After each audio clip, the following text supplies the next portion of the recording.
All right, so yesterday was Saturday. Yesterday was the drop of the restock of the Low Cars High Standards hoodie.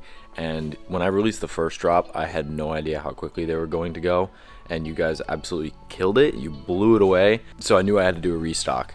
And again, yesterday, it was spring break bash at OSW.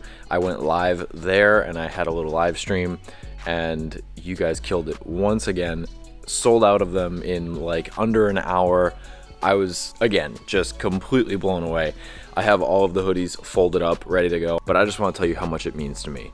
Because these hoodies did so well and kind of threw me for a loop, it has given me the opportunity to look for another car. And the car that I have in mind is one of the dreams. It's not too far around the corner, but I am saving for it right now. So if you do notice videos are a little bit slower, it's because I'm not spending as much money and trying to save it and put it aside so that I can afford said car. But just know it's going to be worth it. It's going to be a car that I'm going to hold on to for a very long time, and it'll be just as in-depth as the Soarer was, with a crazy, completely redone refresh for the entire car.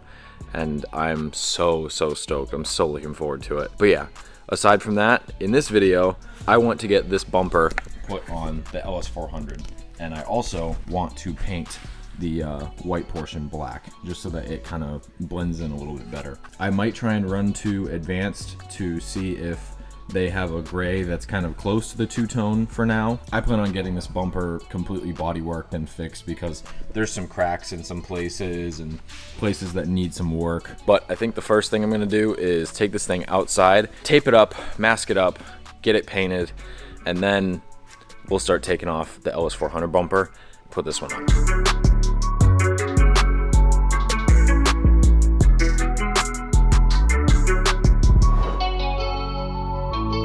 So I'm obviously not going for perfection here. Just wanted to kind of scuff this thing up and make it a little more adherable to paint. I ran to AutoZone and I couldn't find Toyota's exact colors, but I found things that were pretty dang similar. This is like a dark gray metallic GM color for the two-tone, and then just a metallic black pearl for Chrysler stuff.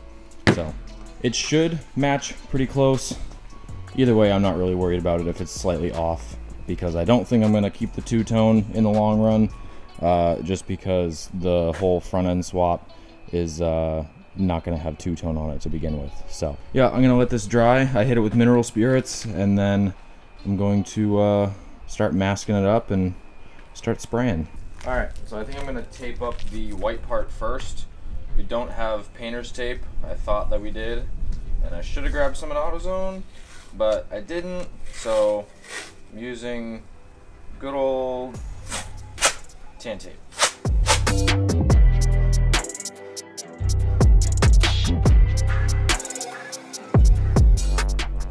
Now, as I said already, this is mainly for mock-up purposes, and this is why I'm spray painting this and not actually getting it fixed and painted right now, because one, we're running out of space here and we're moving soon, so we gotta put some stuff on and get some stuff out of here. So that's reason number one. Reason number two is I want to see how much lower the back of the car is once this actually is put on. And number three, it's just cool.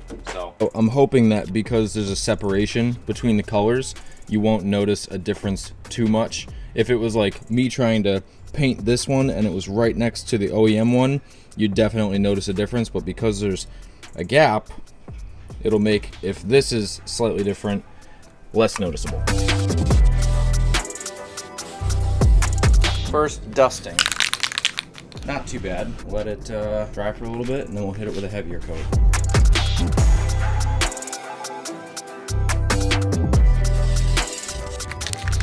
So I've decided, because it's easy for me to spray the sides because it's holding the can straight up, I can't shoot the top because the can's like this. So I'm gonna get the sides done, and then I'm gonna prop the bumper up on the wall here. That way I can get to the side while holding the can straight. That way I'm not getting splatters, and do it that way.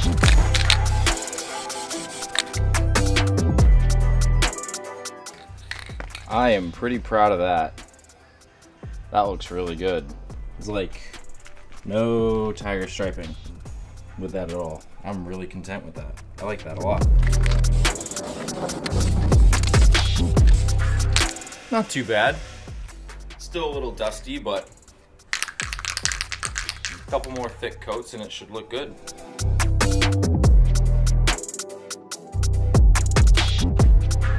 I got a little more paint left, so I'm gonna hit it one more time, but I'm pretty happy with that. It's a really nice even coat, and this stuff sprayed out pretty well, so I'm pumped.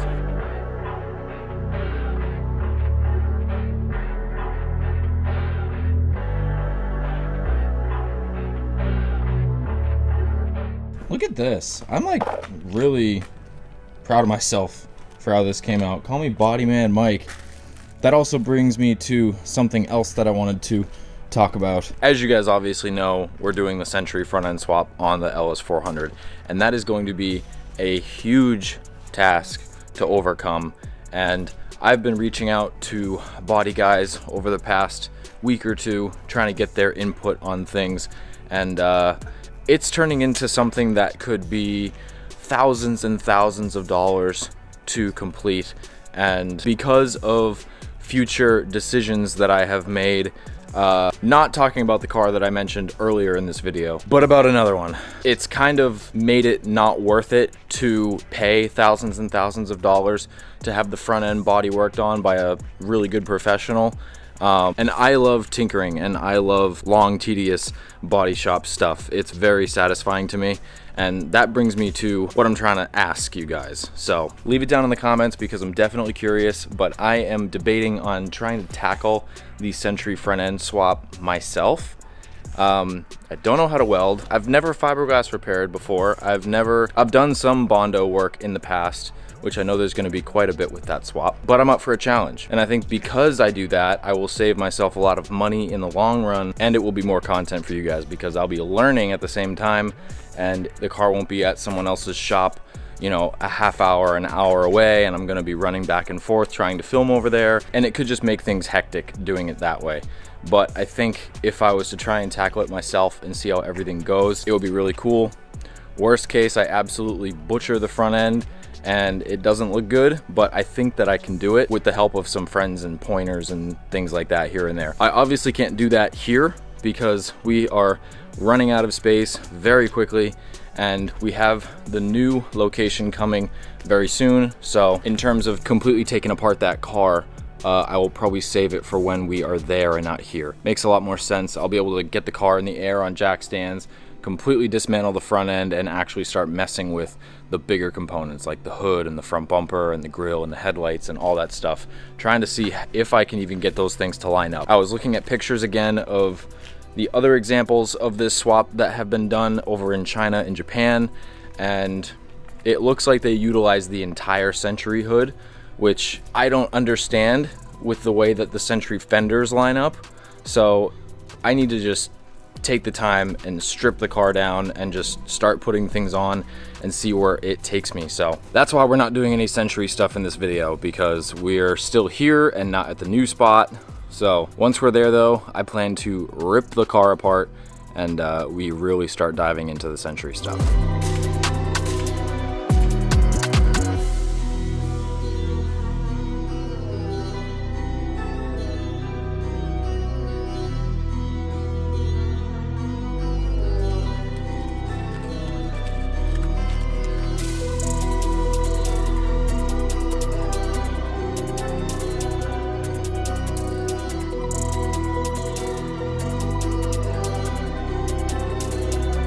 I gotta give it to myself. This came out really, really well. It's still a little bit satin. There is clear in the paint, but it's not clear enough. So I did find some clear coat. I'm gonna use this first. Hopefully I can do the whole thing with this since it's a bigger can. But if I miss a spot, maybe I can use some of this. But either way, as long as it comes out glossy and doesn't look too bad, I'm happy.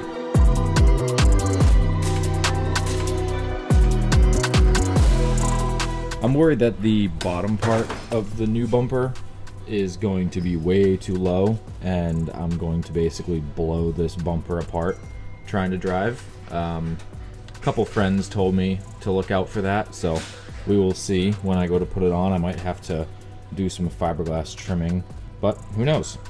We shall see.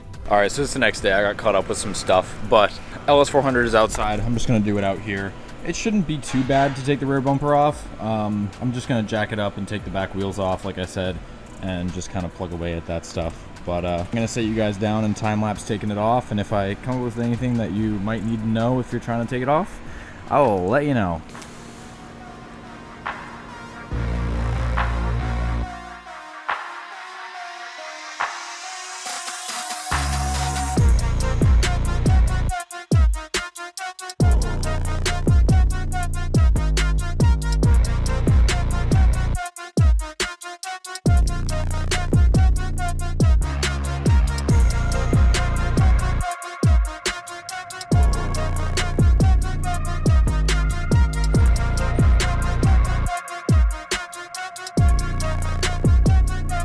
Quite the busy day over here at the compound. We got so much stuff getting shipped out today. I think this is the 7th FedEx truck. All the boards are going out.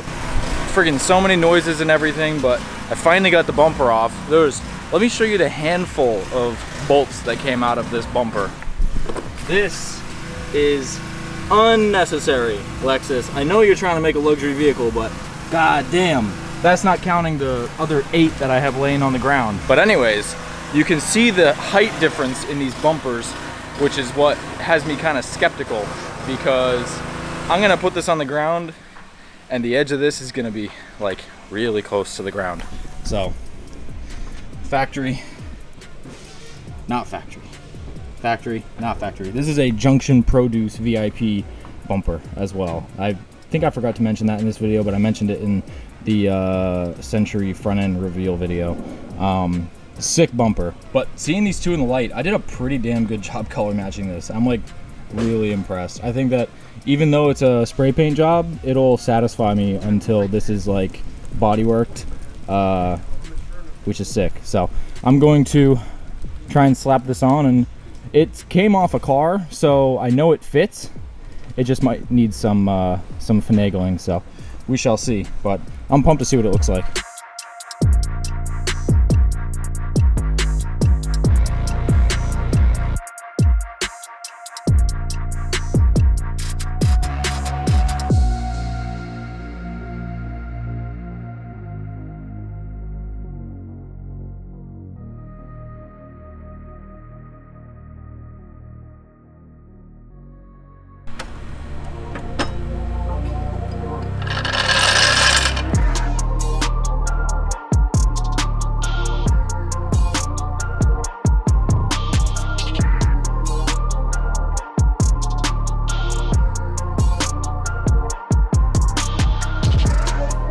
So my first thoughts and impressions, I love the style of this bumper and I love the way that it looks. I love the super aggressive lip that they added to it and the giant exhaust cutouts in the back. My paint match job looked better when it was off the car, but when it's on the car, it's a little lighter. But it's okay. I'll probably just run and grab another can of paint at some point and just try and see if I can make it darker.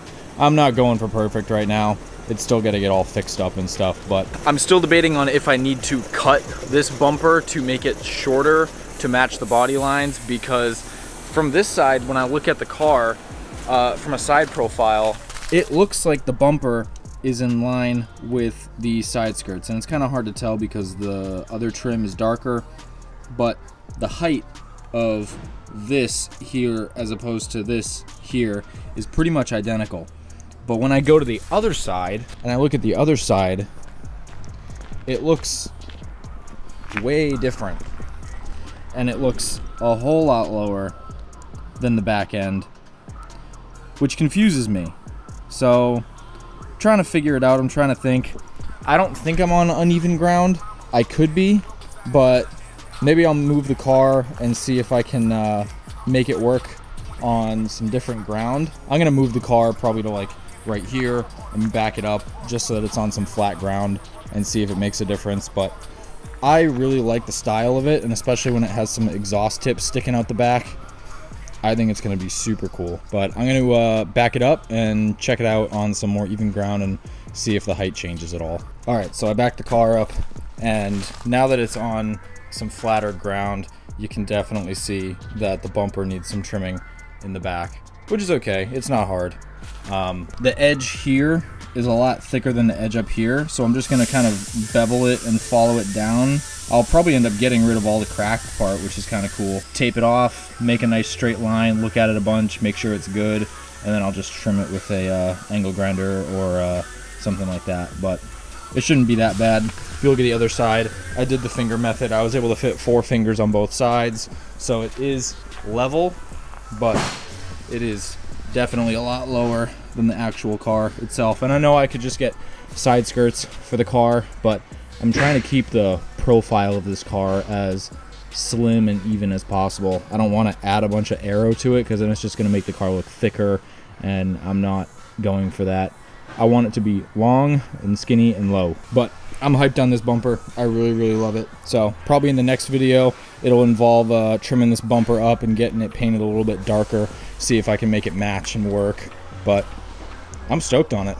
I love it. This is an extremely busy week for all of us.